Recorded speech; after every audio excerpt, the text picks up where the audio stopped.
If things keep going the way they are, I'm going to be a really happy person. Definitely more productive, more creative. Yeah. That's what my job is. It's just being more creative than other people. Done things that I've done with this disability. Imagine what I'm going to do without it. Yeah. I'm going to take over. Yeah, I know the feeling. No, I'm not. I'm a conqueror. All right. So tell me, where are you from? I'm from Turkey. Half Turkish, half Greek. Half Greek, half Turkish. Well, Yeah. we've got something in common. Yeah. I'm half Greek, half German.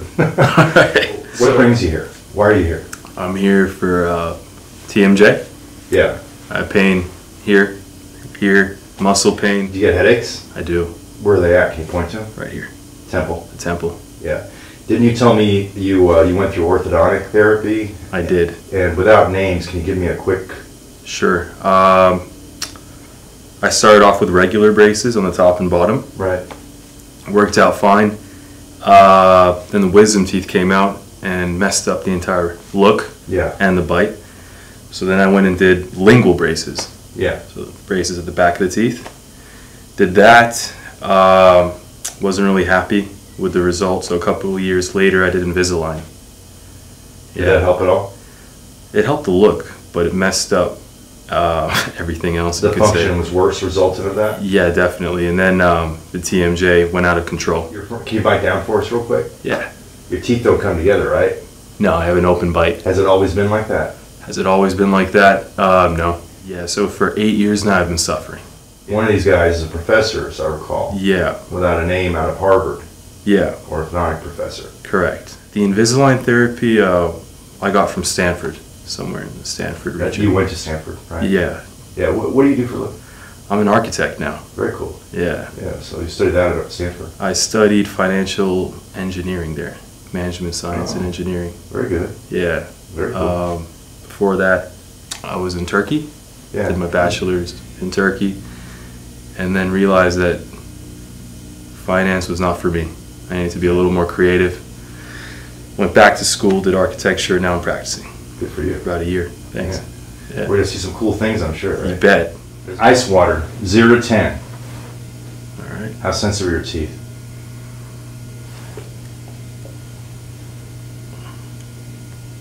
What do you think? I'd say a 6. A 6 or so? Yeah, I wouldn't want to do that ever again. I don't drink cold You stay away from beverages. it? I stay away from it. Well, let me ask you this, because you said you had these issues starting around 18, about 8 years ago. Let's say when you were 14 in high school or something, do you remember having trouble drinking cold? No, I don't remember having any trouble drinking cold. So growing up, milkshakes and a cold Coke, no big deal. Right? No big deal. I've been wearing a night guard, which has really helped me alleviate these symptoms. Without that, I would be suffering all over. You had Botox done a few Botox. times. Did that help you?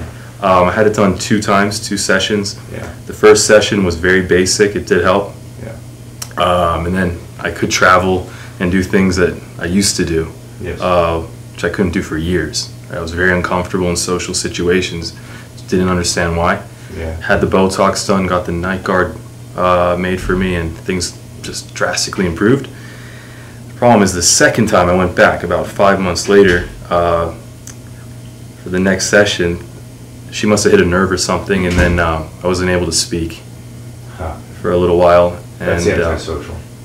Yeah, that's not funny. yeah, so yeah, Botox really messed me up for a while. There was contact here Yeah. at some point, And you've lost that and I've lost that. since the splint therapy. Yeah, more or less.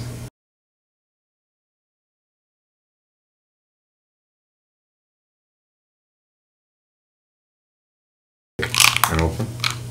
Perfect. Rake. And open. Perfect.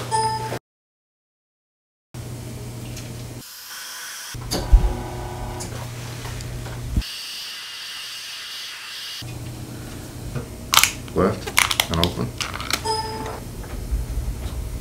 Making some progress. Yeah. Good. But I gotta be super careful. TAR, those temporalis, temporal muscles. These are closing muscles of mastication. And your pre-op readings were off the charts pissed. Now it's almost like an engine that was idling like double or triple what it should have been. Okay. And now it's all of a sudden, it's idling almost 800 RPMs. How did you bring it down? Just by Balance. But it's By not balance. just left-right balance, it's that sideways stuff. So I'm catching your bite up to the status of your TMJs. As best I can, given the profound aberration right here.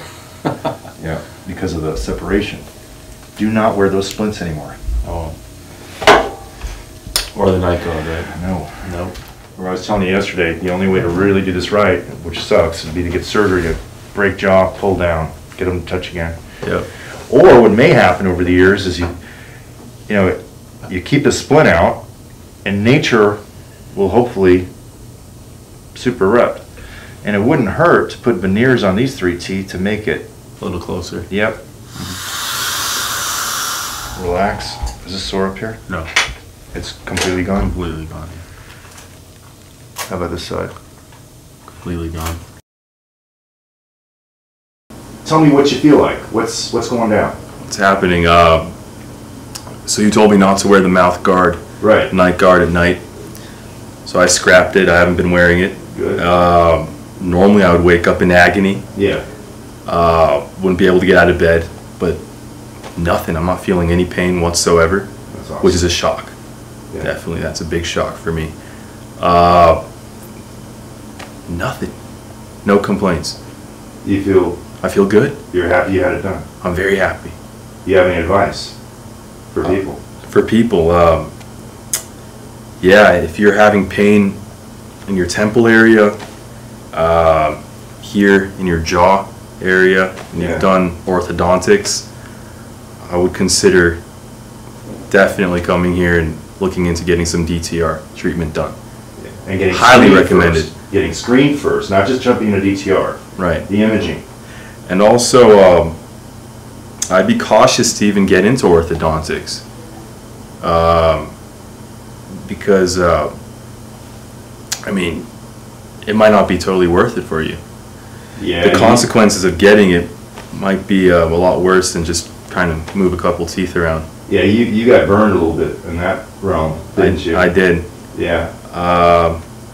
So unless it's really necessary to get orthodontics, I wouldn't recommend it to my kids. Yeah.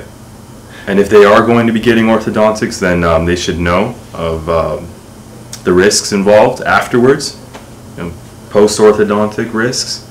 Because that's when things got bad for you, right? Right. Yeah, I was fine. And you went to a supposed Harvard professor. Orthodontist. Yeah, and Supposed to be the best. was supposed to be the best, and I was fine until the age of 18, and then he just made some silly mistakes that could have ruined my life.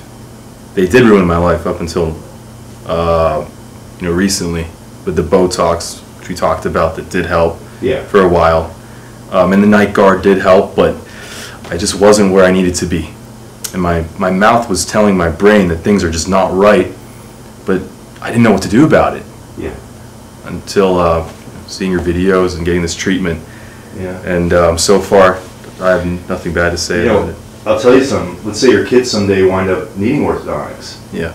Getting orthodontics is not a bad thing, but not measuring the end result, in other words, digitally, in other words, looking and actually tracking the timing in the bite, in my mind, that's a requirement for them. Seriously, you have kids in 5 years or 10, they need braces. Right. You got to find a T-scan doc that knows what he's looking at, or whatever equivalent technology is out there. You need to measure timing. Right. The orthodontist should, or if he doesn't, your general dentist should. Well, At the end of it all. yeah, the Harvard orthodontist that I went to clearly wasn't interested in seeing me after the treatment. He's so busy traveling to the States and back to Turkey that once he's done with you, that's it. And I guess there's not as much money to be made. Or recalls, yeah. Yeah, on recalls. Check so up, yeah. Of course not. I guess it doesn't make financial sense to them to do that. But in my opinion, it should be mandatory. Oh, yeah. Some form of DTR treatment or Well, whatever. yeah. Or just measure it. You don't need it a lot of times, but If there's necessary, times right. it's minor stuff, yeah. And yeah, but the key is this. The key is nobody measures the joints before they do ortho. And most of the time they get away without it, but the sad part is I know of 2 orthodontists in the world that measure the end result with a T-scan sensor. One's in Mexico City, one is in Grosse Pointe, Michigan. They do so routinely. And those guys, I clap my hands for them because they understand and care enough to do the right thing for the patient. Because honestly, all the orthodontists will get up in arms and say, oh, we don't hurt anybody. Well, the reality is I see people that come to me from wherever, and I see what they did, and they don't even know they did it. So it's not like it's their fault, but that's why the whole point of all this, it's like, heads up, guys, you got to time that bite at the end of it. The way they move around, how they interact, all that's really important. And here you had to travel, what, about 8,000 miles? Maybe more. What's it do? 0 to 10. A 1. No biggie. I mean, might even be a 0. Is that fascinating? That's fascinating.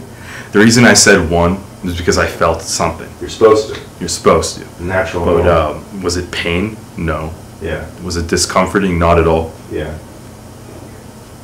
So if it's a scale of pain, I would have to say a 0. Yeah, yeah. But a scale of feeling, I would say a 1 because I did feel the water. And before we did the DTR, what was your number? It was agonizing. It hurt. Yeah. Yeah, I told you, right? I would time. not want to do that again.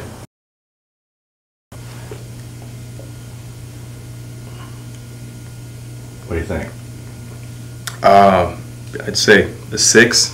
A 6 or so? Yeah, I wouldn't want to do that ever again. That's incredible. Yeah. That It's is a side effect. That's a cool. So if anyone's watching, this is unbelievable.